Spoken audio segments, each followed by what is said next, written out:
la palabra del Señor. Está por acá. Ahí está. En Juan, perdón, dice 15, debería decir 14. Corríjanlo inmediatamente. A usted, antes que me digan, porque el otro día me equivoqué también y me corrigieron inmediatamente a la salida de la reunión. Así que mejor me corrijo yo mismo. Bien. ¿Quién fue que me dijo? Camilo el otro día me tenía ahí registrado los textos. Ahí está, claro. Muy bien, Camilo. Ya estaba pendiente ya. Así. Vamos a dar esta lectura en el nombre del Señor, ¿les parece? Y vamos a pedir que el Señor también nos bendiga en la comprensión de su palabra. Dice allí, no se turbe vuestro corazón. ¿Creéis en Dios? Creed también en mí. En la casa de mi Padre muchas moradas hay. Si así no fuera, yo os lo hubiera dicho.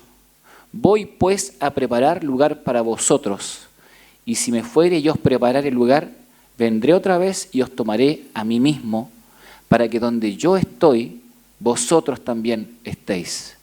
No sé si a alguien le emocionó alguna vez leer esa parte, a mí me emocionaba y me sigue emocionando. Dice, la voluntad del Señor que quiere que estemos donde Él está. ¿Ven? Entonces dice, para que donde yo estoy, vosotros también estéis. Y sabéis a dónde voy y sabéis el camino. Le dijo Tomás, Señor, no sabemos a dónde vas. ¿Cómo podemos saber el camino? Jesús le dijo, yo soy el camino y la verdad y la vida. Nadie viene al Padre sino por mí. Si me conocieseis, también a mi Padre conoceríais. Y desde ahora le conocéis y lo habéis visto. Felipe le dijo, Señor, muéstranos al Padre y nos basta. Jesús le dijo, ¿tanto tiempo hace que estoy con vosotros y no me has conocido, Felipe? El que me ha visto a mí, ha visto al Padre. ¿Cómo pues dices tú, muéstranos al Padre? ¿No crees que yo soy en el Padre y el Padre en mí? Las palabras que yo os hablo, no las hablo por mi cuenta, sino que el Padre que mora en mí, Él hace las obras. Creedme que yo soy en el Padre y el Padre en mí. De otra manera, creedme por las mismas obras. De cierto os digo, el que en mí cree, las obras que yo hago, Él las hará también, y aún mayores hará, porque yo voy al Padre. Y todo lo que pidiereis al Padre en mi nombre, lo haré, para que el Padre sea glorificado en el Hijo. Si algo pidiereis en mi nombre, yo lo haré. Oremos un momento. Señor, agradecemos tu maravillosa palabra que nos alienta, que nos insta, que nos corrige, que nos, Padre, comunica tu buena voluntad hacia nuestra vida y que nos ayuda a caminar en la vida cristiana de acuerdo a tu voluntad. En esta hora, Señor, queremos analizar este pasaje y algunos más que serán expuestos, siempre, Señor amado, a la luz de tu buena voluntad sobre nuestra vida y dirigidos por tu Espíritu Santo. Señor, que tengamos un corazón humilde, un corazón para escucharte a ti, Señor amado, para que esto sea palabra de Dios y no palabra de hombre, Señor. Te pedimos humildemente que todos podamos tener una buena comprensión de tu palabra, de tal manera que tú sigas obrando en nosotros más allá de esta reunión, Señor. Que tu palabra siga cambiándonos, transformándonos, guiándonos, haciéndonos madurar, para que caminemos cada día como estos colaboradores de Dios que tenemos que ser, Señor. Siervos tuyos, siervas tuyas, Señor, guiados por tu santa palabra, que con un corazón humilde cada día anhelan, Señor, caminar contigo. Gracias, Padre. Muchas gracias por lo que nos has concedido y te pedimos que en este momento tu Espíritu Santo nos dirija en todo. En el nombre de Jesús, amén. Bien, este es un pasaje hermoso de las Escrituras por muchos motivos. Y si bien es cierto, puede ser enfocado desde distintas perspectivas, desde distintos ángulos. Puse al final esta sección porque hoy quiero hablar de la oración, pero quiero hablar de la oración desde un ángulo un poquito diferente. Vamos a llegar a esta sección, pero vamos a mirar desde también una perspectiva un poquito más histórica, ¿no? Y vamos a recuperar un poco de lo que vimos la semana pasada. ¿Recuerdan esto? ¿Sí? Dijimos que no solamente se trataba de creer, sino que también de permanecer. ¿Se acuerdan las dos palabras? ¿Sí? Creer y permanecer. Me acuerdo que dije que por ahí alguien dijo, y la palabra del Señor dice, los demonios creen y tiemblan. Así que tampoco es tanto valor solamente el creer. Y les comentaba lo de Spurgeon, que él decía que en realidad ni siquiera los demonios se habían atrevido a tanto, hablando acerca de los ateos, ¿no? Que decían que no creen en Dios. Bueno, el texto de la semana pasada nos invitaba a creer y permanecer. Y hacía un enfoque muy profundo. Lo conecto porque este pasaje está después del que leímos recién, ¿sí? Entonces, Jesús claramente establece allí, Él dice, se trata de mí, finalmente, ¿sí? De permanecer en mí, no permanecer en nuestras perspectivas, no permanecer en nuestros criterios, no permanecer simplemente en nuestra forma de entender las cosas, sino que de permanecer en Él. Y en Jesucristo, la fe, la vida, la relación con Dios toman carne, se hace algo real, se hace algo cercano. Es decir, Él traza el camino para que nosotros comprendamos que es posible, efectivamente, vivir una vida cristiana en todos los aspectos, así como la Escritura nos enseña, porque Jesucristo no solamente nos dio un mensaje, sino que lo vivió. Y a partir de lo que Él nos dijo y a partir de lo que Él nos mostró, nosotros podemos entonces entender que la vida cristiana es un hecho posible. Así que Jesús dijo, se trata de mí. ¿Recuerdan esto? Mis enseñanzas y consejos, de mi voluntad, de la gloria de mi Padre, de mis discípulos, de mi amor, de mis mandamientos y de mi gozo. Terminamos con eso. De nuestra interpretación, un poquito acomodada a nuestras necesidades. A veces enfatizamos la fidelidad de Dios, pero no la nuestra. ¿Bien? Y tomamos ese pasaje que dice que aunque nosotros fuéramos infieles, Dios permanece fiel. Entonces parece que la condición normal es que Dios sea fiel y que nosotros seamos infieles. Y en realidad no es lo esperable. Simplemente está haciendo un énfasis en la fidelidad de Dios. ¿Ven? Está haciendo un énfasis respecto de que Dios siempre es fiel porque Él no puede negarse a sí mismo, no puede negar quién es. Pero en ningún caso está diciendo, está aseverando que la condición normal nuestra sea la infidelidad. No, la palabra nos insta y nos invita a ser fiel y a permanecer fiel, a quedarnos en el lugar donde el Señor nos puso. ¿Ven? Por eso veíamos la semana pasada este concepto de pedid todo lo que queréis y os será hecho, porque alguien que está en Cristo va a pedir de acuerdo a la voluntad del Señor. Alguien que está viviendo en el Señor va a comprender lo que el Señor quiere y por lo tanto no va a anhelar sus propios deseos, ¿cierto? Y no va a enfocar sus peticiones y su vida cristiana en sus propios anhelos, sino que los va a enfocar en la voluntad del Señor. Por eso la oración, como dice ahí, esto lo vimos la semana pasada, sale espontáneamente de los que permanecen en Jesús. La oración es el derramamiento del alma en comunicación con Jesús, dice Spurgeon. ¿Bien? A todo esto alguien me preguntó, Spurgeon murió hace mucho rato, ¿eh? Alguno cree que lo conoce, pero no. Hace mucho rato ya. Bien, entonces, tenemos un énfasis muy profundo con respecto a la idea de la fidelidad y cómo tenemos entonces que permanecer en nuestra vida. Ahora, un rasgo importante dentro de ese permanecer en el Señor es la oración. ¿Bien?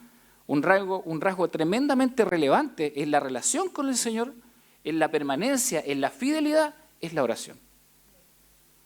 La oración tiene al menos dos aspectos. Yo voy a resumir algunas cosas solamente.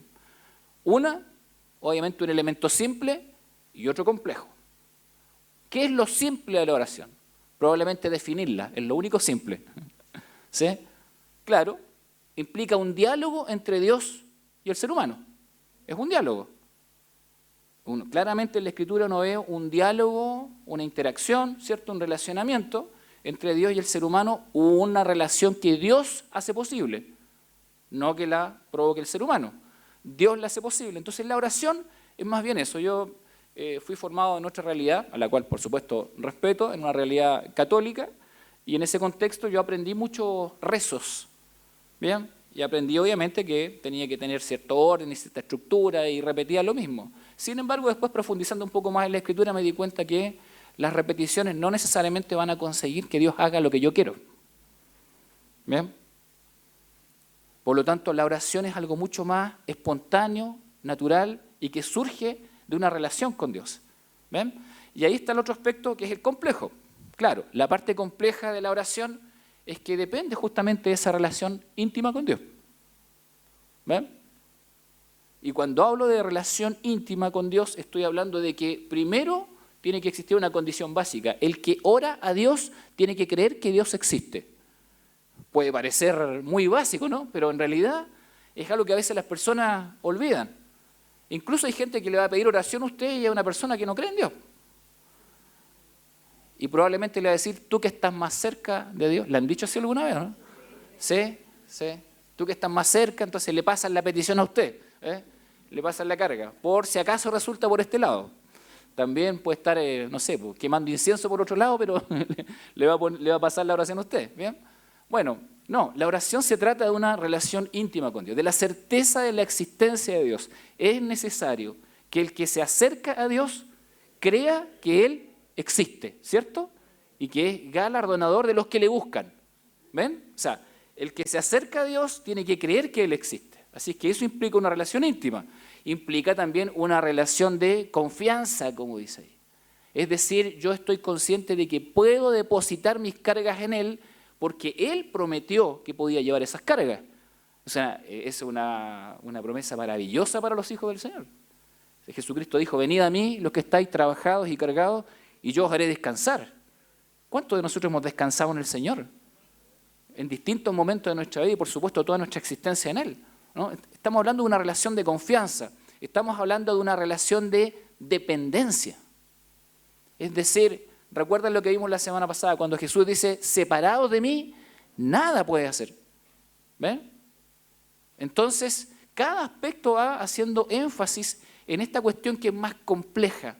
Porque ¿cómo se sostiene este tipo de relacionamiento con el Señor en los tiempos que vivimos? También es una relación de sometimiento. La oración también tiene esa implicancia. ¿Por qué sometimiento? Porque a veces la respuesta del Señor no es la que yo espero y no es la que me agrada. Pero ¿puedo entonces aceptar lo que el Señor determine? Incluso si Él responde de una manera distinta a lo que yo estoy pidiendo. Entonces la oración también requiere sometimiento. La oración requiere esperanza. Claro, requiere mucha esperanza. Requiere mantener la expectativa constante de que el Señor va a cumplir su promesa, va a sostener nuestra vida y por supuesto la expectativa de que Él tiene la respuesta que yo necesito. Más allá de que no lo entienda, más allá de que no me guste, la esperanza de que en el Señor voy a encontrar lo que necesito. Y por supuesto, amor. Una relación íntima de amor con el Señor. ¿Cómo puedo orar sin amor? Si no tengo amor, nada soy, dice la Escritura, ¿cierto? Si no tengo amor, todas las cosas pierden sentido y se refiere a este amor profundo con el Señor. ¿Cómo podría orar a Dios si no lo amo? ¿Cómo podría orar a Dios sin la confianza de saber que Él está allí para escucharme? ¿Cómo podría orar al Señor sin la esperanza y la expectativa de que en Él hay verdadera respuesta para mis necesidades? La oración entonces representa todos estos elementos. Esperanza, dependencia, sometimiento, amor. Querido hermano, querida hermana, cuando está orando al Señor, está demostrando su amor al Señor, su amor profundo. Dos aspectos relevantes, uno simple y otro complejo. ¿Ven? El diálogo por un lado, pero ese diálogo está circunscrito a estos elementos que acabo de mencionar. Así es que hay algunas condicionantes para la oración. Yo el otro día preguntaba en la reunión de damas si acaso pensaban que Dios respondía a todas las oraciones. Bueno, no necesariamente es así. ¿Dios escucha todas las oraciones? Vamos a ver algo, ¿ya? Antes de que respondan y alguno quede... Bueno, miren, condicionante de la oración. El pecado condiciona la oración. El egoísmo y la indolencia condicionan la oración. Después les voy a mostrar unos pasajes con respecto a cada uno de estos. El hedonismo, el placer como fin último de la vida. El hedonismo, claro que sí, condiciona la oración. La falta de fe condiciona la oración. El orgullo condiciona la oración. Y la desobediencia a la palabra de Dios condiciona la oración. Entonces, a veces uno dice, o algunas personas creen que le pueden exigir algo a Dios. ¿Se le puede exigir a Dios? Miren, pecados, acciones incorrectas, mentiras y murmuraciones expresadas en este pasaje. Así dice, Isaías 59 del 2 al 3. Son las iniquidades de ustedes las que los separan de su Dios. Son estos pecados los que lo llevan a ocultar su rostro para no escuchar. Y se refiere justamente a cuando el pueblo va a presentar en oración sus necesidades delante de Dios, pero va con una vida llena de pecado. ¿Tiene Dios la obligación de escuchar una petición cuando la vida se presenta así delante del Señor? Y dice acá, ustedes tienen las manos manchadas de sangre y los dedos manchados de iniquidad. Sus labios dicen mentira y su lengua murmura maldades. Qué fuerte eso, ¿no? Porque tal vez no tenemos en términos concretos las manos manchadas de sangre, pero ¿cuántas personas pueden presentarse delante del Señor con una vida basada en la mentira? ¿O con una vida llena de murmuraciones? Eso es más posible, ¿cierto? Nadie mueve la cabeza en este mismo momento. ¿Sí? ¿Ve? Sus labios dicen mentira, dice, y su lengua murmura maldades. ¿Tendrá Dios la obligación de escuchar la petición de alguien que se presenta así delante de Él? Miren, eso pone al menos trabas y pone problemas. El egoísmo y la indolencia. Segundo elemento. Me llama mucho la atención este pasaje. Dice, los que tapan sus oídos al clamor del pobre, tampoco recibirán ayuda cuando pasen necesidad. Eso es cuando nos centramos en nosotros mismos, cuando creemos que mis necesidades son las que tienen que gobernar mis peticiones, cuando dejamos de orar por otros. ¿Ven? Cuando todas las peticiones y toda la oración tiene que ver con nosotros mismos. Por eso hablamos de egoísmo y hablamos de indolencia cuando dejo de sentir el sufrimiento del otro, cuando me deja de preocupar la necesidad de los demás. Entonces la Escritura dice, si yo tapo mis oídos al clamor del que está sufriendo, tampoco voy a recibir ayuda cuando me corresponda a mí. Tiene lógica, ¿cierto? ¿Ven? Bueno, vamos con la otra. Hedonismo. Como dije, el placer como fin último. Dice aquí, pedís y no recibís, Santiago 4, porque pedís mal para gastar en vuestros deleites. Una petición basada en un deleite. En otros pasajes dice, porque para gastar en vuestras pasiones, para gastar en vuestros placeres. ¿Ven? Ahora, eso es, miren, no es algo tan, no tiene que ver necesariamente con el tema de la lascivia, no se trata necesariamente de eso. Se trata de aquellas cosas que yo siento que le dan sentido a mi vida. Por ejemplo, voy a mencionar algo así. Voy a pensar en alguien que está necesitado de trabajo o alguien que está enfermo. Entonces la persona necesitada de trabajo le pide al Señor trabajo. Y en cuanto lo tiene, se olvida del Señor. ¿Han visto eso, no? O tienen una necesidad muy grande y le piden respuesta al Señor. El Señor le responde y después no hay ninguna reacción delante del Señor. Entonces, ¿para qué pidió? Pidió para su deleite. ¿Ven? Eso quiere decir. Pidió para su placer. Pero no para glorificar a Dios con lo que Dios le había dado. Y con eso hay que tener bastante cuidado. A veces nos enfocamos en las bendiciones y no en el Dios que da las bendiciones. Por eso dice luego acá, y el segundo ejemplo, una persona enferma. Recuerdo una vez, fui a orar al hospital para una persona que estaba, un niñito, tenía 11 años, una cirugía muy grande en su cerebro, un daño enorme que tenía. Y gracias al Señor salió adelante la cirugía. Me acuerdo que oramos antes con la familia, la mamá, todos ahí oramos, antes de la cirugía. Y el Señor lo sanó. Pero también le dije, mire, por favor, si el Señor lo sana, no se olvide de glorificar al Señor. No se olvide de buscar al Señor. No se olvide que el Señor le está dando esta bendición, pero es para también que lo busque y lo siga todos los días de su vida. Bueno, el Señor los bendijo, sanó al niño. Pero la semana siguiente ya todos se habían olvidado de quién había hecho la obra. ¿Ven? A veces en ese sentido buscamos para nuestros deleites, en el sentido que buscamos para satisfacer nuestras necesidades. Pero no se está enfocando en una relación adecuada con Dios. Por eso dice acá, oh almas adúlteras, ¿no sabéis que la amistad del mundo es enemistad contra Dios? Cualquiera pues que quiera ser amigo del mundo se constituye enemigo de Dios. Hedonismo. Enfocándose en uno mismo, en las cosas del mundo y no en el Señor.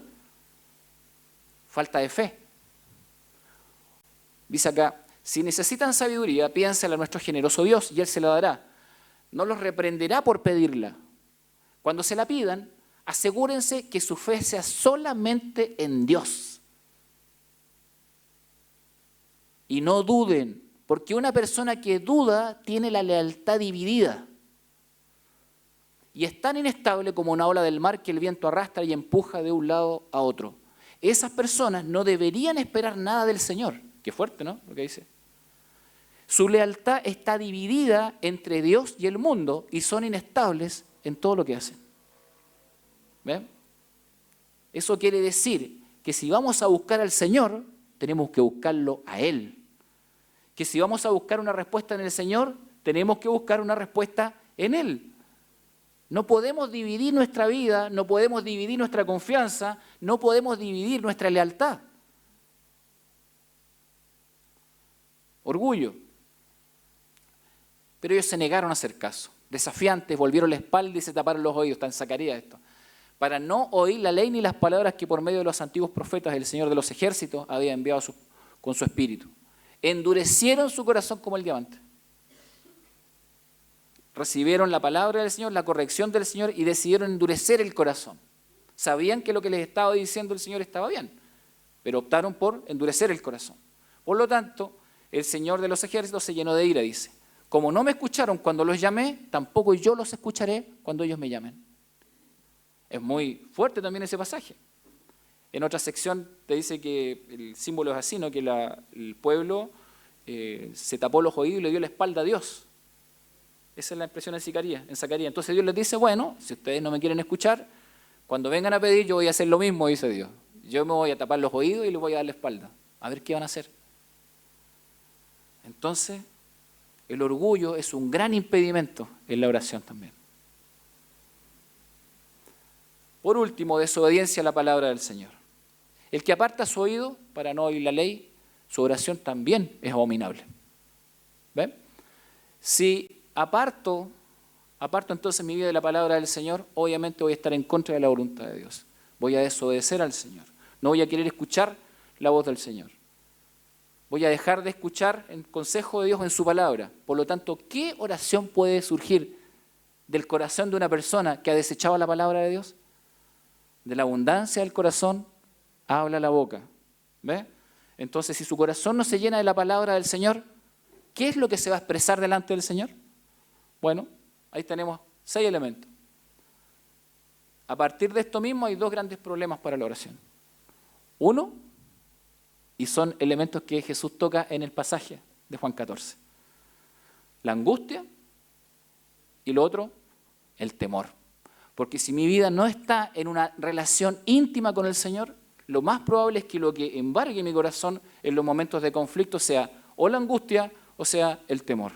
Y entonces mi reacción no sea orar o buscar al Señor. Mi reacción va a ser la que todas las personas tienen, aquellos que no conocen al Señor. ¿Sí? La primera reacción ante la angustia y el temor, inmovilizarse, paralizarse, no avanzar hacia ningún lado. Hay gente que no sabe qué hacer. Lo otro, retirarse, no seguir avanzando. Lo tercero, evitar.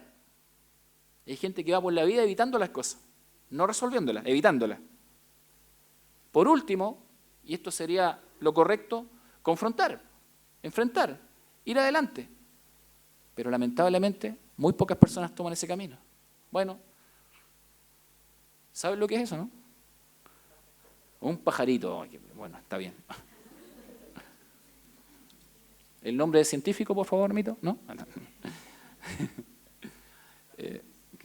Pajaritus. Bueno, eso se llama un alción micronesio. Y probablemente no se conoce mucho porque está en peligro de extinción. Es un ave que era propia de la isla de Guam, en Palaos también, en la Micronesia. ¿Qué pasó con esta ave que hoy está en peligro de extinción? De hecho, existe solamente en cautiverio. Es que después de la Segunda Guerra Mundial, al menos en estas islas había muchos de estos pajaritos, ¿no? Pero introdujeron una serpiente para que se comenzara a comer los roedores que habían también infectado la isla. ¿Qué sucedió? Que la serpiente comenzó a atacar a esta ave. ¿Por qué? Porque esta ave tiene una característica. Cuando aparece algo que le causa temor, se paraliza. Y cuando algo se paraliza, no tiene cómo enfrentar nada. Queda a expensas de los enemigos. Entonces, esta fue la primera ave, la primera especie que se extinguió en la isla a causa simplemente del temor. Vamos a decir así, de la angustia y el temor. No tenía respuesta para la angustia y el temor que le provocaba la serpiente. Se paralizaba y entonces era devorada. ¿Ven? Y esto es un tema en la vida cristiana. Puede parecer sencillo, pero no lo es. Si no hay una adecuada relación íntima con el Señor, entonces no hay oración. Si no hay oración, entonces lo más probable es que la angustia y el temor embarguen mi vida y me quede sin herramientas para enfrentar los conflictos. Entonces,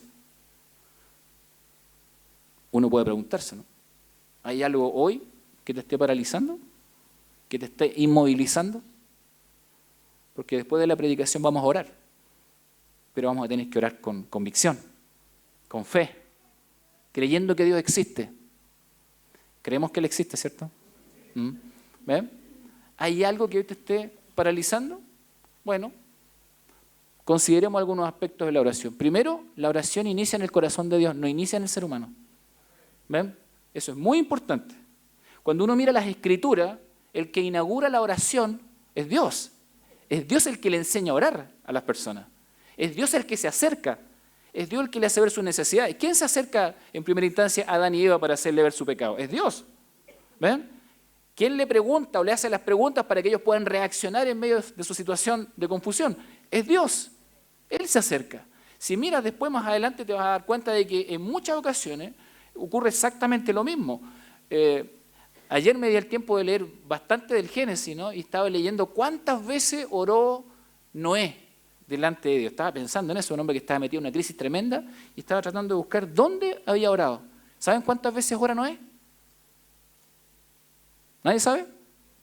Ninguna vez. Pues. Eso me llamó la atención. No encontré ni una oración de parte de él. En todos los momentos quien habla y quien toma la iniciativa es Dios. Y Dios le va hablando y Dios le va diciendo y él va haciendo cosas nomás. Y en un momento determinado junta un poco de piedra, hace un holocausto y esa es como su ofrenda de adoración. Pero es Dios el que toma la iniciativa en el caso de él. Después vas y te enfrentas con Abraham. Y ahí encuentras a una persona que aprende a orar con Dios. ¿Se acuerdan la oración de intercesión de Abraham? Cuando Dios va a destruir, perdón. Claro, cuando Dios va a destruir, ¿cierto? Sodoma y Gomorra. Y empieza esa lucha con Dios. Claro, una de las primeras grandes oraciones de intercesión. ¿Y qué ocurre ahí cuando el ser humano interviene? Le quiere imponer a Dios su voluntad. Cuando Dios le dice voy a hacer esto, y él dice, oye, pero si hay 50 justos, ¿se acuerdan de eso? ¿Sí?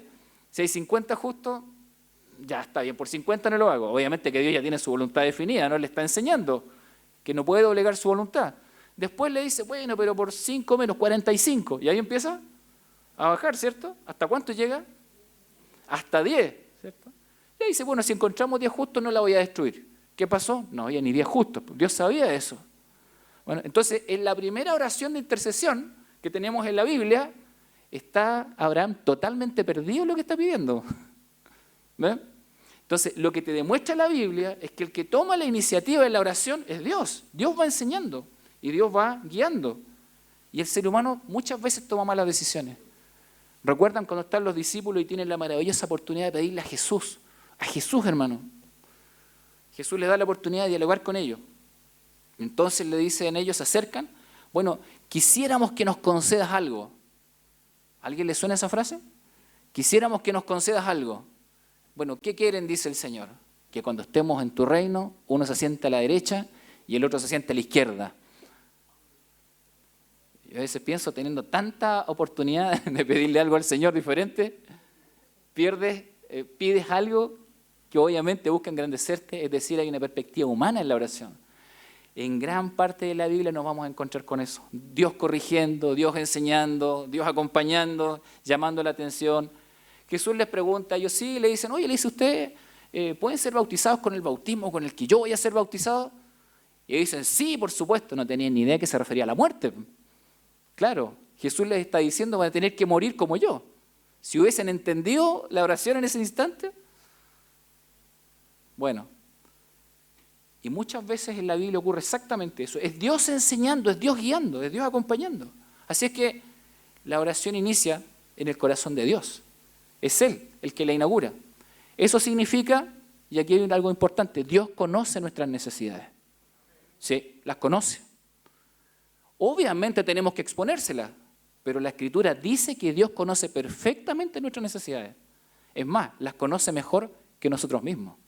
¿Ven? Lo tercero es que Dios sabe qué es lo mejor para nuestras vidas.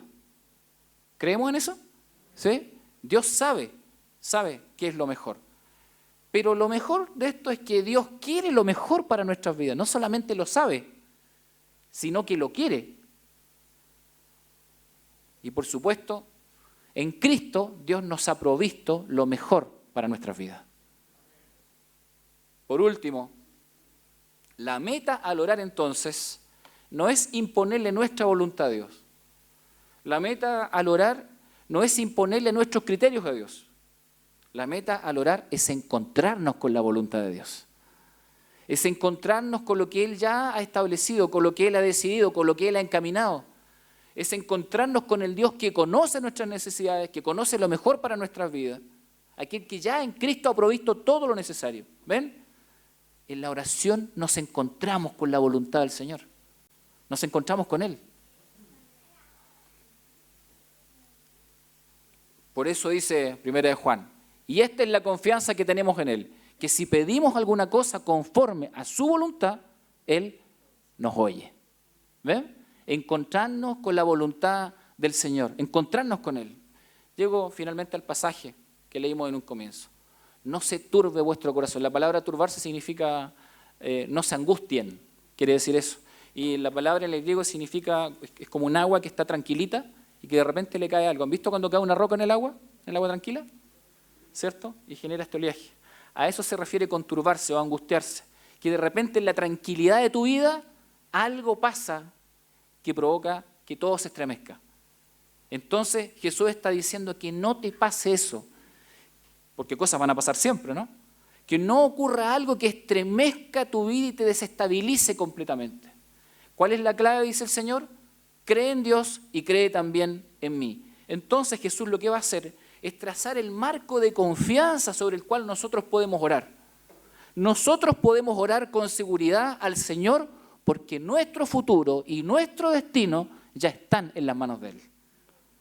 Por eso es tan importante este encabezado, donde dice, en la casa de mi Padre muchas moradas hay. Miren cómo Jesús extiende nuestra mirada y nos dice entonces, bueno, quiero que entiendas que este relacionamiento conmigo es en base a la seguridad de lo que yo he hecho.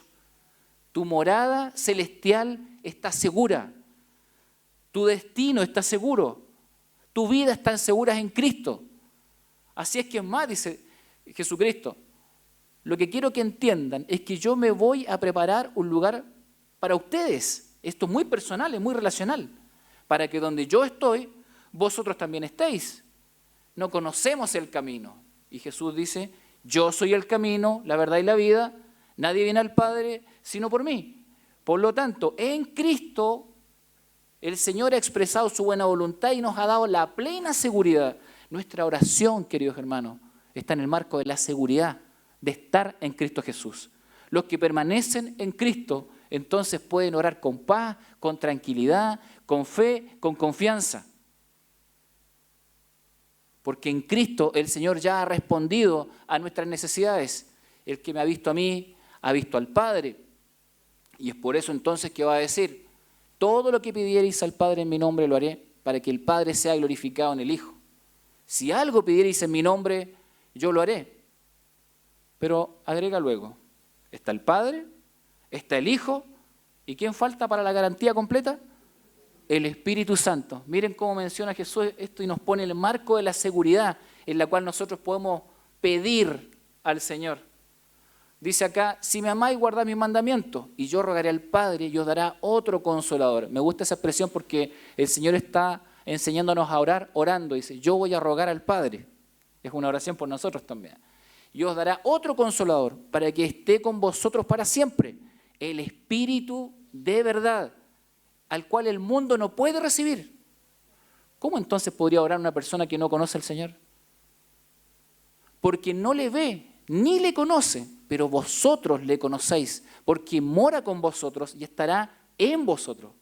Hermanos, la garantía en nuestra oración está sustentada en la presencia del Padre, en la promesa del Padre, en la eternidad con Él. está sustentada en la persona de Jesucristo y está sustentada en la poderosa presencia del Espíritu Santo en nuestra vida. No os dejaré huérfanos, dice el Señor. No, nunca van a quedar solos. Él dijo que estaría con nosotros todos los días hasta el fin del mundo. Así que no os dejaré huérfanos. Vendré a vosotros. Todavía un poco y el mundo no me verá más, pero vosotros me veréis. Y eso es mucho más que simplemente una cuestión física, hermano.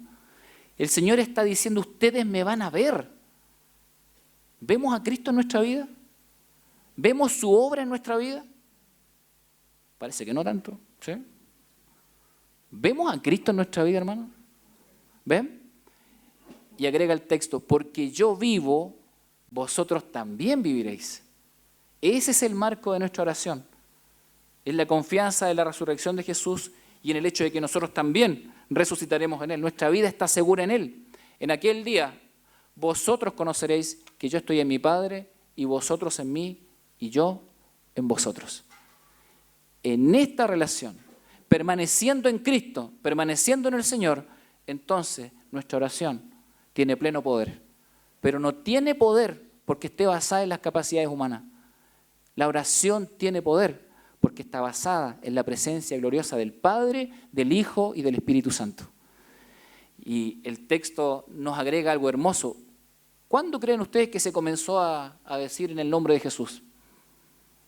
De aquí para adelante. ¿Ven? Miren, dice acá, vosotros conoceréis que yo estoy en mi Padre y vosotros en mí y yo en vosotros. En el pasaje anterior decía, todo lo que pidas en mi nombre, en el nombre de Jesús. Antes de la venida de Jesús, ¿quién pedía en el nombre de Jesús? Nadie podía pedir en el nombre de Jesús. Cuando Jesús irrumpe entonces con su persona y completa la obra preciosa de nuestra salvación, entonces aparece algo maravilloso en la Escritura. Dice, tus oraciones pueden ser presentadas delante del Padre en el poder del Espíritu Santo, pero en el nombre de Jesús. Y nosotros hoy, con plena fe y convicción, podemos pedir en el nombre de Jesús, porque creemos en Él.